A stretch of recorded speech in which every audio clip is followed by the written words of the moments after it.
she throws them out. And Angela, she leaves for a counselor meeting, and the girls get back at the boys later on in the night. They raid their cabin for their clothes.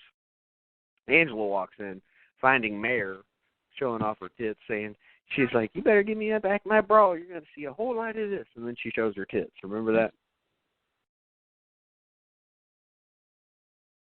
Well, you know, you broke up a little bit.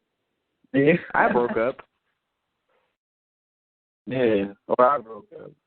All right, well, keep on going. Whenever Angela walks in on the chicks who had just like stolen all the dudes' clothes, Mare had said something like, you better give us back our bras or you're going to be seeing a lot of this. And she showed her tits to everybody. She flashed everybody. Mare, not the really good-looking chick, the one from earlier, but this is a different chick now, Mare, who's pretty ugly, really. Not that we wouldn't smash, but Yeah. It is what it is at this point. Yeah. So Mare decides to go home because she's pissed off because Angela caught her ass for being a whore. Well, on the way back, Angela stops the car, and she offers Mare one last chance to go back. And Mare's like, and my name's not Mary, my name's Mare. Who the fuck goes by Mare? Why do you want to sound like a horse?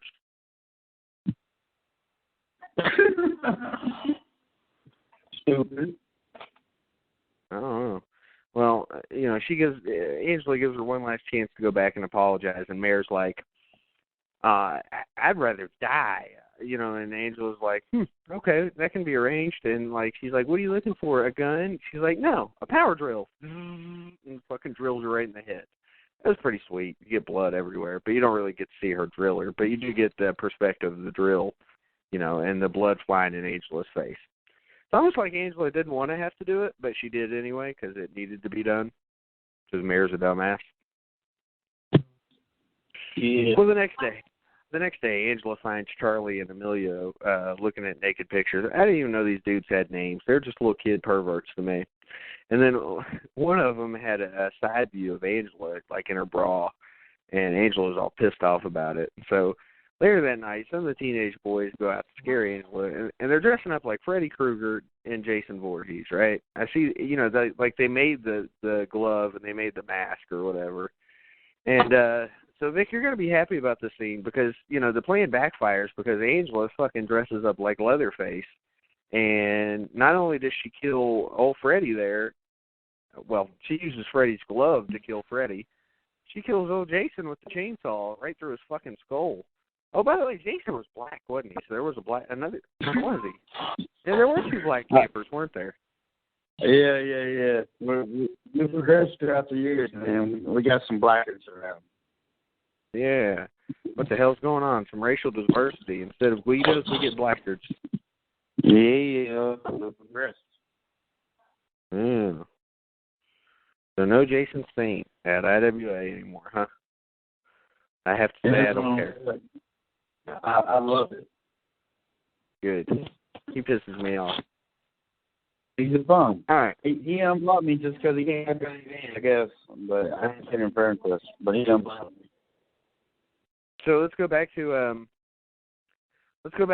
this scene again, Vic. So not only does Leatherface kill Freddy, Leatherface kills Jason too. I bet you were excited about that, weren't you? Oh yeah.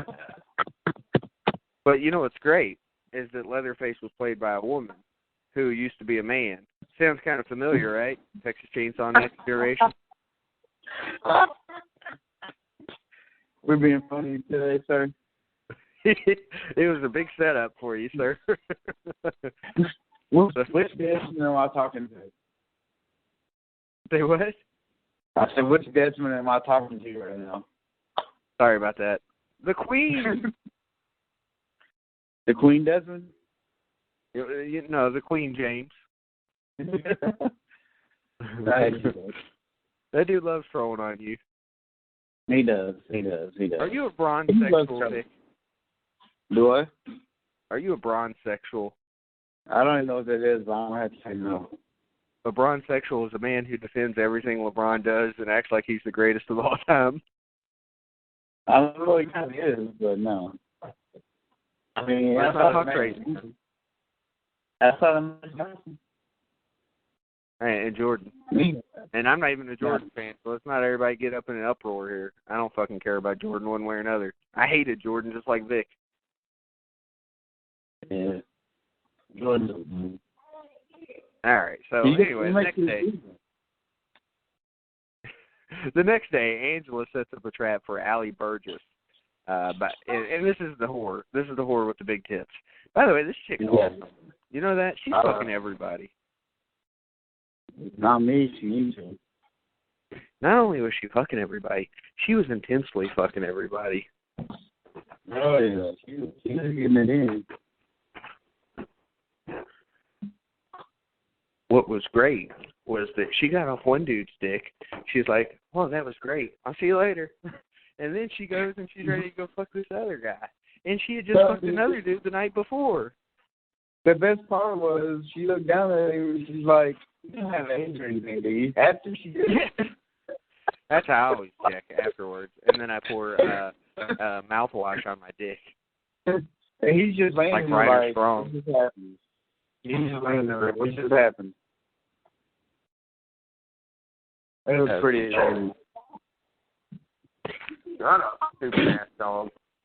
Hey, that was going on last year, too. I was yelling at dogs. Hold on. All right,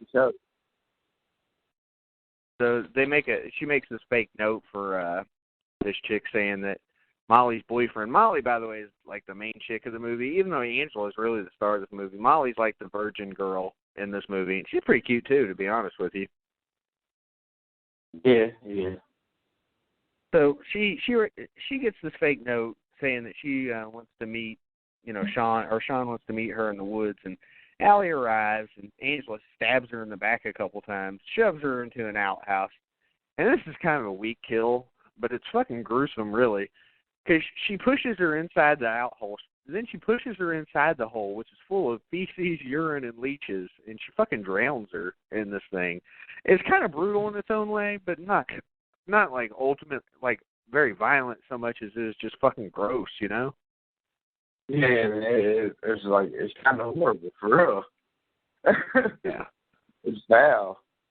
Yeah, it is. And, poor thing, I could have taken care of her. What a shame. Yeah. At least for a couple times. Yeah. So that night, Demi starts telling Angela, Demi's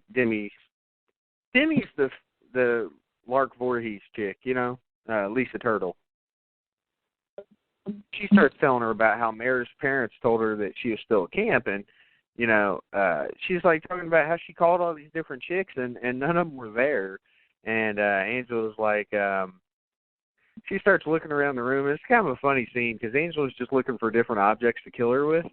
And then, Demi's just talking nonstop, and finally, Angela, like, strangles her with a guitar chord, saying, "Demi, you talk too much," and just chokes her to death.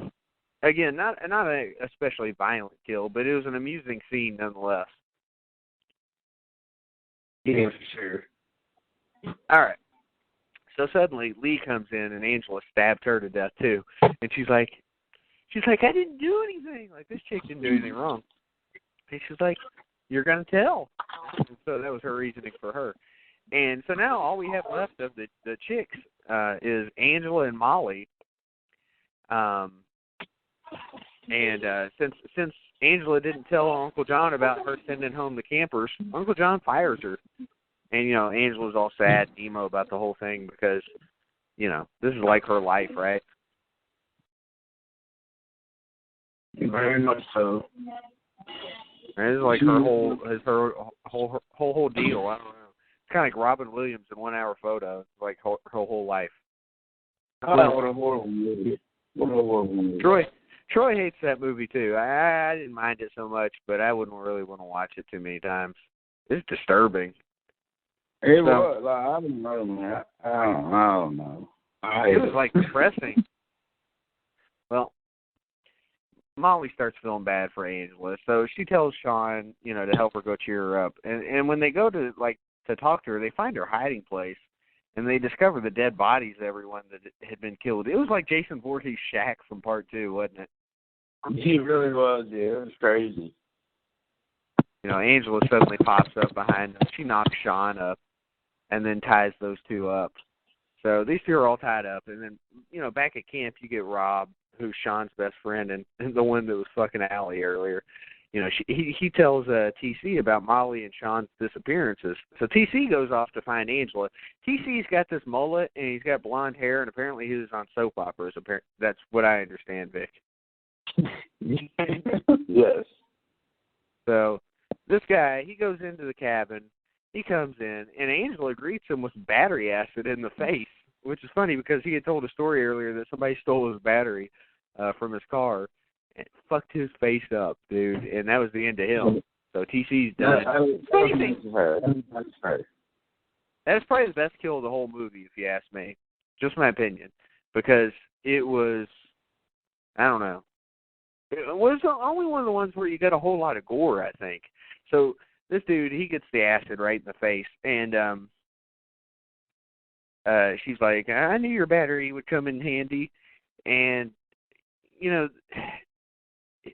this dude, this is kind of like an innocent guy as far, because Angela's mostly just killing, like, bad campers. What's so funny, though, Vic, throughout the movie, have you noticed, like, TC was trying to get with Angela and she didn't want any part of it? Oh, yeah. Yeah, she kept trying. Only he knew about the penis. Exactly. Well, she used to, anyway. Not anymore.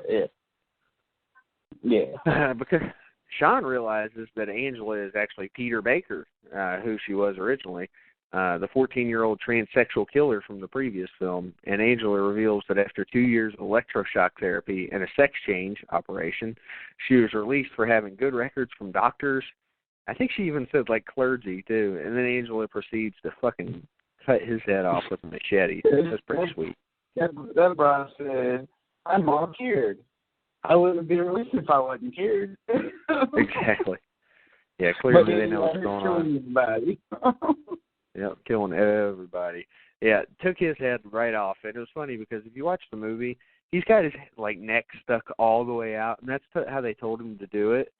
And, like, he's making this weird face. And the reason why is because that's really all they had, as far as a budget for the head that they used, That's awesome. So not a lot of money here. Not surprising. But Angela, she leaves because she had already set a trap for Matt, the boy who was having sex with Jody and Brooke. I guess the sisters earlier. And when she comes back with his body, Molly, who's escaped from being held hostage, attacks her with a log. Just like any other survivor girl, what'd she do? Does she kill the chick? No, she knocks her out and runs away, right? And drops her weapon, just like everybody else, including Laurie Strode.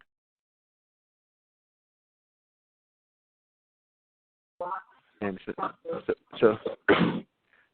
so Angela chases after her, and after, a little fight, because you got to have the cat and mouse game in this, Molly pulls out Angela's pocket knife and stabs Angela in her hand and in her left leg.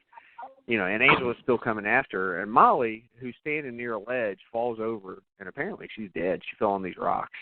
And Angela's like, if it's any consolation, you almost made it. And then she leaves. Vic, this is the kind of self-awareness that you get from Scream later on, Mm-hmm. Yes, sir. 10 years later or so, something like that. So, yeah.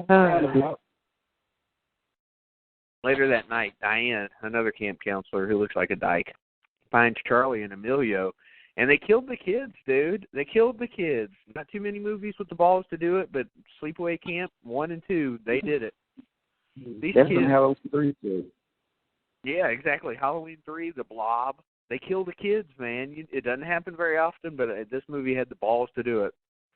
So these kids they're pinned up against the cabin wall with their necks slashed open and their eyes are gouged out. Not only did they die, they got viciously killed. So they got murked. Good job. Yeah, she was pissed off. Don't take pictures of her. You might get a picture of some scars or something. Who knows? So Diane, the dyke-looking chick, she goes runs to find Uncle John. Well, Diane finds him in his office with his throat slashed and a machete on his desk next to his cut-off hand. And he got messed up too, didn't he? That's what he gets for firing her. God, everybody who screwed with her gets destroyed. Well, Diane tries. I wouldn't mess with her. Yeah, exactly. Well, Diane, this chick's skinny